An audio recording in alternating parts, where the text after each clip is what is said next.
testimonio desde la cárcel volvió a poner sobre la mesa una historia que en México aparece una y otra vez: la idea de rituales vinculados al poder.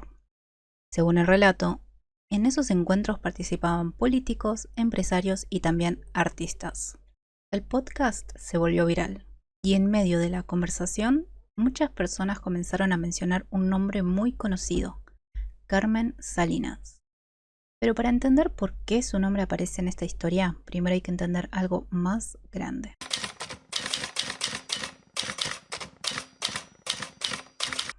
Hola y bienvenidos a un nuevo episodio video en el que vamos a estar hablando de México, porque no suelto. México, México, te llevo en el corazón. Su cultura, creencias y Carmen Salinas. Sí, así como escuchaste. Sin más dilaciones, avancemos. Un testimonio reciente volvió a poner sobre la mesa una historia que en México aparece una y otra vez: la idea de rituales ligados al poder. En un podcast, un preso llamado Alberto asegura que durante su juventud participó en una red criminal que realizaba rituales con sacrificios en Veracruz. Al margen de esto, tiene una historia muy triste, muy difícil, y si no vieron este podcast aún, los invito a que vayan, se lo recomiendo, vayan a verlo. Según su relato, esas ceremonias reunían a políticos, empresarios y artistas en cultos realizados en lugares como Catemaco. Y fue justamente esa mezcla de políticos, empresarios y artistas la que hizo que en redes empezara a aparecer un nombre muy conocido. Este testimonio es brutal, pero también plantea una pregunta: ¿de dónde viene esa idea de que el poder en México está vinculado con rituales? Empecemos con esto que me encanta. A mi audiencia mexicana les pido paciencia, porque durante unos minutos voy a estar haciendo México explaining para quienes nos ven desde otros países. México tiene una relación muy particular con lo espiritual. Durante siglos se mezclaron distintas tradiciones: creencias indígenas, catolicismo, santería afrocaribeña, curanderismo, rituales populares. Este fenómeno se conoce como sincretismo religioso. ¿Sabes de qué se trata el sincretismo? ¿Qué es el sincretismo? Te lo explico. El sincretismo es la fusión de creencias y prácticas de distintas tradiciones religiosas o culturales que, con el tiempo, se integran en una misma forma de espiritualidad. Por ejemplo, una persona puede ir a misa el domingo, una práctica del catolicismo, y al mismo tiempo hacerse una limpia con hierbas con un curandero para quitar malas energías. Pero también ocurre cuando una religión adopta elementos de otra. Un caso muy claro ocurrió durante la colonia. Muchos africanos que practicaban sus religiones asociaron sus dioses con santos católicos para poder seguir venerándolos. De esta manera, cuando alguien rezaba a un santo católico, en realidad también estaba honrando a su deidad africana. Ese cruce de creencias es lo que se conoce como sincretismo. Por eso, en muchas regiones del país es normal que la gente consulte brujos, chamanes, curanderos, santeros, para pedir protección, suerte o abrir caminos, no necesariamente como algo oscuro, sino como parte de la vida cotidiana. En este universo espiritual hay un lugar que aparece constantemente: Catemaco, Veracruz. Esta ciudad es considerada desde hace décadas uno de los centros de brujería más conocidos de México. Muchas personas viajan a este lugar para realizar trabajos espirituales, consultas, limpias energéticas, curanderismo tradicional, trabajo de protección, entre muchas otras cosas. Algo que dentro de ese contexto cultural es bastante frecuente y socialmente aceptado. Muchos practicantes aseguran trabajar con energías, espíritus o fuerzas naturales para ayudar a las personas a resolver problemas relacionados con salud, el amor, la prosperidad o la protección espiritual. La fama de Catemaco comenzó a crecer especialmente durante el siglo XX, cuando brujos y curanderos de la región empezaron a atraer visitantes de todo el país. Uno de los eventos más conocidos es el Congreso de Brujos de Catemaco, que se celebra cada año, generalmente durante el primer viernes de marzo. En esa fecha se reúnen practicantes de distintas tradiciones espirituales que mediante rituales buscan renovar las energías para el resto del año. Con el paso del tiempo, Catemaco se convirtió en un símbolo de esoterismo mexicano. Por eso, cuando aparecen relatos sobre rituales o prácticas espirituales vinculadas con figuras de poder, el nombre de Catemaco suele aparecer una y otra vez, no necesariamente como prueba de algo oscuro, nuevamente, sino porque el lugar ya ocupa un espacio muy fuerte dentro del imaginario esotérico del país. Durante décadas, prácticas como la brujería, el curanderismo o la santería formaron parte de la cultura popular mexicana. Sin embargo, en 1989 ocurrió un caso que cambió profundamente la forma en que muchas personas comenzaron a percibir estos temas. Ese año se descubrió un culto criminal liderado por Adolfo de Jesús Constanzo, conocido posteriormente como el caso de los narcos satánicos. El grupo combinaba actividades de narcotráfico con rituales vinculados al palo mayombe, una tradición espiritual de origen afrocaribeño. Cuando las autoridades descubrieron el lugar donde operaban, encontraron restos humanos y evidencia de asesinatos rituales. El caso tuvo una enorme persecución política y dejó una marca profunda en el imaginario colectivo. Desde entonces, cada vez que aparecen historias sobre rituales o cultos, muchas personas lo relacionan inmediatamente con este tipo de episodios, aunque en la mayoría de los casos las prácticas espirituales populares no tengan relación con hechos criminales. Lo que quiero decir con esto es que, después de un caso tan impactante como este, la relación entre rituales, crímenes y poder quedó muy instalada en el imaginario colectivo. Desde entonces, cada vez que aparece un relato sobre cultos o prácticas espirituales, no sé, una limpia energética, muchas personas lo interpretan automáticamente desde una mirada mucho más oscura. Y eso también explica por qué testimonios como el del podcast se vuelven tan virales. ¿Qué tiene que ver Carmen Salinas en todo esto? Sigan viendo. El testimonio que se volvió viral pertenece a un hombre identificado como Alberto, conocido en el podcast como Beto. En la entrevista cuenta que su historia comienza desde muy pequeño. Según su relato, fue abandonado siendo bebé y pasó parte de su infancia en instituciones y luego en la calle. Con apenas 6 años, dice haber escapado de una situación de abuso en su casa adoptiva y terminar viviendo en las calles de Ciudad de México. Allí, según explica, aprendió a sobrevivir entre otros niños y adultos que vivían en condiciones similares. Con el tiempo, su historia da un giro más oscuro. Beto afirma que siendo todavía menor de edad fue capturado junto a otros niños y sometido a una especie de entrenamiento violento por parte de adultos vinculados al crimen. Después de ese periodo, dice que comenzó a trabajar para ellos realizando distintos delitos. Entre las tareas que describe, una de las más impactantes es que se encargaba de robar o secuestrar niños.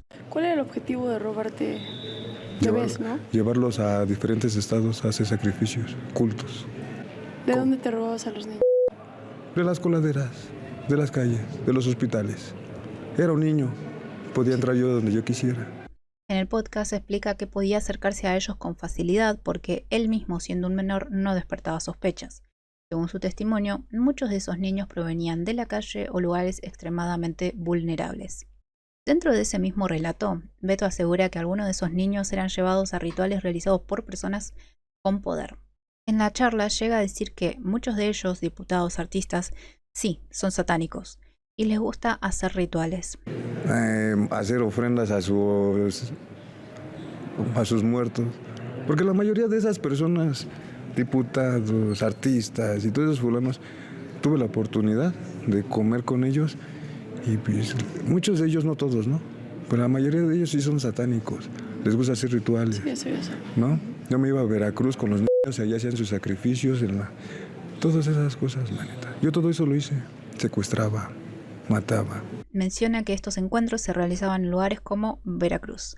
También afirma que él mismo era enviado a esos lugares con los niños. El relato no menciona nombres específicos ni presenta pruebas de lo que describe, pero la mezcla de elementos, política, espectáculo y rituales es lo que hizo que el episodio se volviera viral. El testimonio de Beto nunca menciona directamente a Carmen Salinas. Sin embargo, cuando el podcast empezó a circular en redes, muchas personas comenzaron a preguntarse a quién podría referirse esas descripciones. Y es ahí donde aparece el nombre de Carmen Salinas. Durante décadas, ella fue una figura muy conocida en México dentro de 3 ámbitos muy visibles: espectáculo, política y cultura popular. Fue una actriz muy popular, productora teatral y más tarde diputada dentro del PRI. Además, en distintas entrevistas habló con naturalidad de temas espirituales muy presentes en la cultura mexicana, como limpias o creencias relacionadas con la brujería. Ese perfil Una figura pública vinculada al espectáculo, política y creencias populares hizo que algunas personas de internet empezaran a especular con su nombre cuando escucharon el relato del podcast. No porque el testimonio la mencione, sino porque su figura encaja dentro de la descripción general que aparece en la historia. El podcast, Penitencia, también avivó un viejo enfrentamiento mediático entre el actor Andrés García y Carmen Salinas.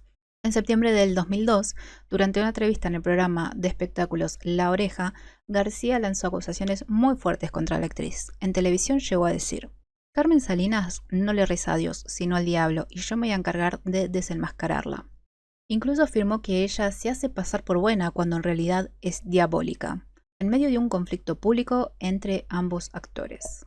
Estas declaraciones nunca derivaron en un proceso judicial ni en pruebas que respaldaran esas acusaciones, pero el episodio quedó como parte de los enfrentamientos mediáticos que marcaron la farándula mexicana en los años 2000. Muchos usuarios en redes comenzaron a rescatar ese viejo momento televisivo conectándolo con las nuevas especulaciones que circulaban en internet, pero ese no fue el único elemento que volvió a circular. En medio de la discusión también reaparecieron videos relacionados con el mercado de Sonora, un lugar muy conocido en Ciudad de México por la venta de productos esotéricos. Es como el 11 de la brujería. El mercado es famoso por reunir curanderos, santeros y personas dedicadas a distintos tipos de rituales, limpias espirituales y prácticas de brujería popular.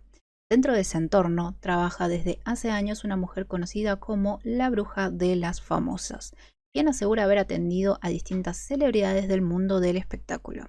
En videos que volvieron a circular recientemente, la mujer menciona que varias figuras del medio artístico visitaban el lugar para consultas espirituales. Entre los nombres que menciona aparecen artistas como Maribel Guardia, Niurka Marcos y también Carmen Salinas. Famosos o personalidades vienen de compras. ¿A quiénes le ha tocado ver? Pasó y me vio y entró, me saludó y le digo, mira, acá tengo a mi mamá Chola, no sé qué le pidió, entró y después regresó la señora a agradecer, o sea, nunca. Maribel Guardia, no, muchísima gente, antes lo hacían así, ahora ya Carmen Salinas, ¿no? Carmen Salinas también estuvo aquí, luchadores famosos. La mujer no habla de rituales violentos ni de sacrificios. Lo que describe son consultas espirituales limpias y trabajos relacionados con creencias esotéricas, algo que, como ya sabemos, dentro de la cultura popular mexicana no resulta extraño. Cuando estas declaraciones se mezclan con el testimonio del podcast y con viejas polémicas como la de Andrés García, el resultado es predecible. Todo tipo de teorías empiezan a aparecer y reavivan carpetazos. Se rescatan frases antiguas, se comparten videos fuera de contexto y poco a poco se construye una narrativa donde distintos elementos, como esoterismo, celebridades y poder, terminan conectándose entre sí. Un episodio que apareció hace unos años en redes sociales es un video en donde se ve a una mujer visiblemente alterada que afirma haber visto un camión lleno de niños. Describe: traían muchos niños con tarismas ahí en el camión.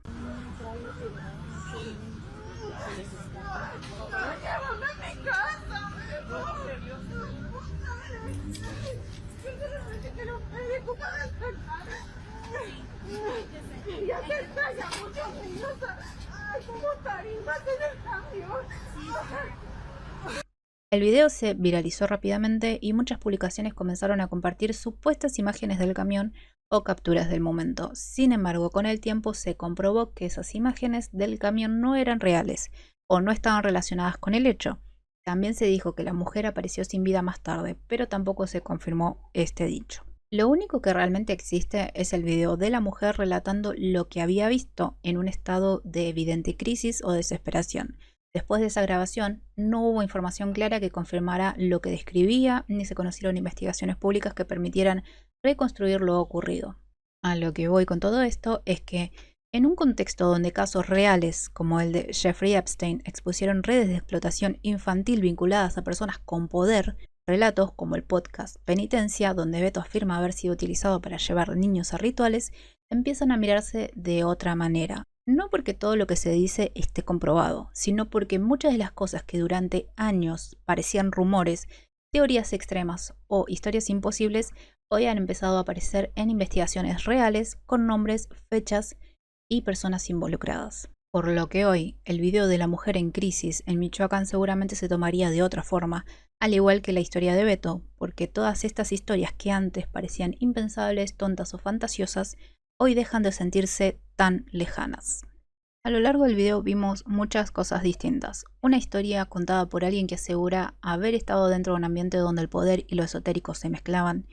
Un contexto cultural donde lo espiritual y las creencias populares forman parte de la vida cotidiana. Lugares como Catemaco y el mercado de Sonora que durante décadas se convirtieron en símbolos de ese universo. También vimos un caso real como el de los narcos satánicos en los años 80 que cambió profundamente la forma en la que muchas personas empezaron a percibir esas prácticas.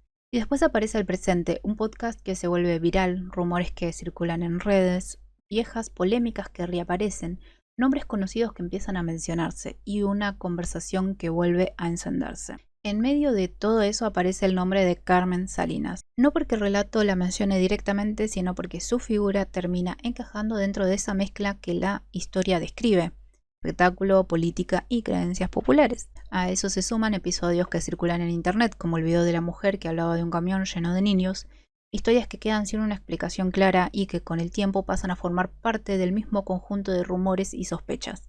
La pregunta entonces no es solo si estas historias son ciertas o no, la pregunta es por qué siguen apareciendo una y otra vez. Durante mucho tiempo muchas de estas historias se descartaban rápidamente como conspiraciones, exageraciones o relatos imposibles. Pero en los últimos años también vimos cómo distintos escándalos y casos reales terminaron exponiendo redes de abuso y explotación vinculadas a personas con poder.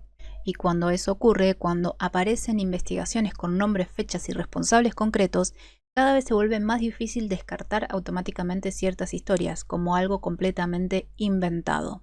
Eso no significa que todo lo que circula en internet sea cierto, pero sí significa que el contexto empieza a cambiar. Y en ese contexto, relatos como este o episodios extraños que aparecen en redes empiezan a mirarse de otra manera. Tal vez algunas historias sean exageraciones. Hola, vengo desde el más allá de la edición. ¿Se acuerdan que durante todo el video yo les expliqué muy segura que no había nombres? Que probablemente nuestra mente estaba completando los espacios en blanco y toda esa explicación, pendejada y media básicamente. Bueno. Mentira. Es verdad eso. Es mentira. Es verdad eso. Es mentira. Bueno, no mentira, pero sí tengo que corregir algo. Sí se dieron nombres, lo que pasó fue lo siguiente. Yo llegué tarde. Llegué tarde porque investigar tarde es mi pasión. El video al que yo accedí primero era una edición del original, y en esa versión los nombres ya no estaban. Pero en el video original Beto sí menciona nombres. Habla de la familia Salinas, la familia Aguilar y de otra familia más que en este mismo momento no recuerdo, pero te dejo el clip acá mismo. Todos ellos siempre fueron parte de todo este pedo. Los Salinas, los Aguilar, los Capetillo, entre muchos más enfermos. Ellos compraban para hacer sus chingaderas de rituales. Los Salinas, los Aguilar, los Capetillo. Entonces sí hubo nombres. Ahora, ¿cómo queda todo esto? Bueno, eso ya es otra discusión. Yo sinceramente vi toda la entrevista completa y la sensación que me quedó es que Beto parece alguien que está disfrutando bastante de la atención, lo cual no significa necesariamente que esté mintiendo. Podría estar diciendo la verdad. El problema es que no tenemos forma de comprobarlo. Carmen Salinas ya no está con nosotros para poder corroborar nada y tampoco creo que Pepe Aguilar salga públicamente a decir que sí, que hacen sacrificios con niños. Otro que se pronunció sobre el tema fue Emiliano Aguilar, el único Aguilar que nos cae bien. La particularidad de su video es que lo publicó un día antes de que saliera la entrevista con Beto. Si bien él habla en un plano más general, mezclando temas como Epstein, Donald Trump y otras figuras de poder, hay algo interesante, porque lo que él plantea encaja bastante bien con lo que Beto describe. Habla de círculos de poder, habla de gente en niveles muy altos y de personas que supuestamente practican este tipo de rituales. Te dejo también los clips de Emiliano para que puedas ver a qué me refiero. No, es que la neta sí, o sea, siendo bien enojado porque pues mira, son los niños, o sea, son los niños, carnales, o sea, los niños los están matando, le están sacando sangre, se están haciendo rituales, tienen a todos los actores, a todos los famosos, todos los tienen bajo, porque todos están embarrados, todos. Y me enoja porque los niños son los que están sufriendo. Son niños, no manches. O sea, ¿cómo vas a abusar de un niño, pinche Donald Trump y Jeffrey Epstein, todos esos güeyes? Y no han arrestado a nadie. Y son niños de menor de edad. O sea, no puedo ser yo el único que está bien envergado de esto. O sea, yo tengo hijas, que ¿usted no tiene hijos o qué? O sea, abusan de los niños. Eso está comprobado, está en el internet, está por todos lados. Y todos callados y se quieren enfocar en esto. El Donald Trump se quiere meter a otros países para que nadie descubra su secreto de esos güeyes. Por favor, piensen en los niños, no manches. Imagínate todos asustados y los matan. Es la realidad de las cosas como son. ¿Se acuerdan lo que dije? Ahora ya ven todo lo de Carmelita Salinas. Ah, pues yo estoy loco, ¿ah? Estoy pendejo y no sé nada. Watchen lo de Carmelita Salinas. Lo que estaba haciendo. Y no nomás ella. Ah, pero todos, no, Emiliano, que anda en sus viajes, anda bien loco. Ah, no, a ver si es cierto. Ahí está la tele, ahí está el internet, ahorita está tendencia. No que noche de mentiras, puras verdades conmigo, mis carnales. Aquí andamos, puro Tijuana 664. Ahora bien, ayer Saskia, la entrevistadora del podcast Penitencia, apareció públicamente en un evento donde presentaba su libro. Y obviamente varios periodistas aprovecharon para preguntarle sobre el tema. Imagínense que probablemente a casi nadie le interesaba el libro, lo que querían era una declaración sobre lo que dijo Beto. Lo que ella explicó es que todo se trató de un error de edición. Según dijo, esos nombres no deberían haber quedado en el video y cuando se dieron cuenta editaron el episodio y subieron una nueva versión, que es justamente la que hoy se puede ver en el canal.